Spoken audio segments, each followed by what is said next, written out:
Loretos galerijoje atidaryta Audronės Rudienės tapybos darbų paroda kartu su savo angelu.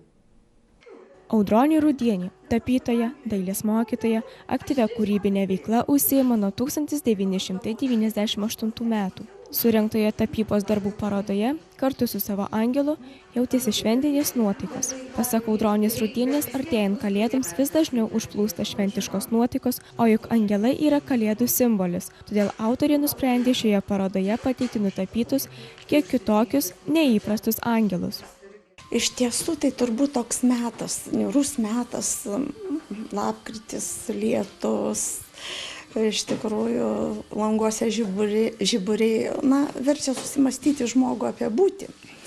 Iš tikrųjų tas žmogus yra toks trapus palyginus su amžinybė. Ir tai, kas supa aplink, ir galų gale tas žmogus virsta dulkė. Ir per tą trumpą gyvenimą iš tiesų mes sutinkam įvairių žmonių.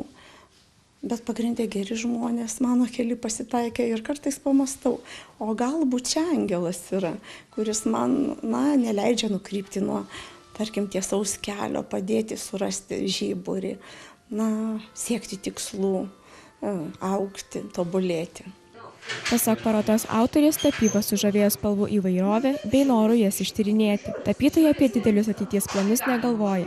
Pasak jos, svarbiausia neišklysti iš savo kelio ir jausti pasitenkinimą užsiimama veikla. Tapybą pasirinkau, turbūt, kad spalva žavi. Iš tikrųjų, turbūt aplink mus daug spalvų ir jas tyrinėti, analizuoti, o ypač drobiai, tai yra fantastika. Ateities planai tai turbūt nėra kažkokie grandioziniai dideli.